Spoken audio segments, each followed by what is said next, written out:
മാന്യ സദസ്സിന് വന്ദനം.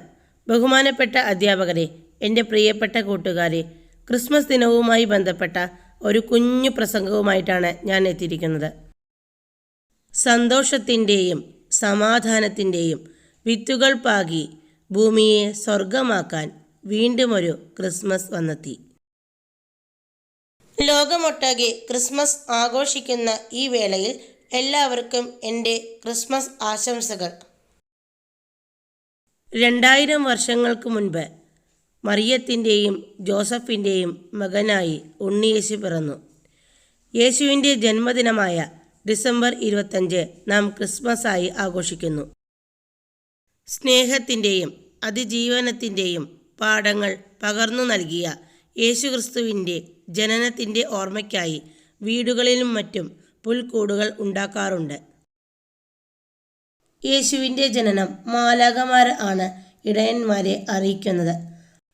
ആദ്യം എത്തിയ ആട്ടിടയന്മാർക്ക് വഴികാട്ടിയായത് ആകാശത്ത് ഉദിച്ച ആ ദിവ്യ നക്ഷത്രമാണ്. ആ നക്ഷത്രത്തിൻ്റെ സ്മരണയ്ക്കായി നക്ഷത്രങ്ങൾ വീടുകളിൽ തൂക്കുന്നു. വർണ്ണ വെളിച്ചങ്ങൾ കൊണ്ട് അലങ്കരിച്ചും ക്രിസ്മസ് മരങ്ങൾ ഉണ്ടാക്കിയും വീടുകൾ മനോഹരമാക്കുന്നു. ഉണ്ണിയേശു പിറന്നപ്പോൾ മാലാഖമാർ പാടിയത് ഇങ്ങനെയാണ്: അത്യുന്നതങ്ങളിൽ ദൈവത്തിന് മഹത്വം, ഭൂമിയിൽ സന്മനസ്സുള്ളവർക്ക് സമാധാനം എന്നാണ്. ഇതാ സകല ജനത്തിനും വേണ്ടിയുള്ള സന്തോഷവാർത്ത ഞാൻ നിങ്ങളെ അറിയിക്കുന്നു. ദാവീദിൻ്റെ പട്ടണത്തിൽ നിങ്ങൾക്കായി ഒരു രക്ഷകൻ പിറന്നിരിക്കുന്നു. നിന്നെപ്പോലെ നിന്റെ അയൽക്കാരനെയും സ്നേഹിക്കണം എന്നാണ് യേശുക്രിസ്തു നമ്മളോട് പറഞ്ഞിട്ടുള്ളത്. ഈ ക്രിസ്മസ് കാലത്തിൽ മറ്റുള്ളവരോട് വിദ്വേഷവും വഴക്കും എല്ലാം മാറ്റി നമുക്ക് സ്നേഹത്തോടെ ഒരുമിച്ച് മുന്നോട്ട് പോകാം. ജാതിമത ഭേദമന്യേ ലോകമെമ്പാടുമുള്ള ജനങ്ങൾ ക്രിസ്മസ് ആഘോഷിക്കുന്നു. ക്രിസ്മസ് ദിനത്തിൽ ദേവാലയങ്ങളിൽ പ്രത്യേക പ്രാർത്ഥന നടക്കുകയും മധുരം പങ്കുവയ്ക്കലും കരോൾ ഗാനം ആലപിക്കുകയും ചെയ്യും.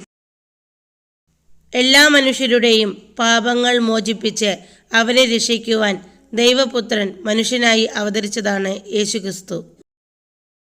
ലോക നന്മയ്ക്കായി കാലിത്തൊഴുത്തിൽ പിറന്ന യേശുക്രിസ്തു താഴ്മയുടെയും സ്നേഹത്തിൻ്റെയും പ്രതീകമാണ്.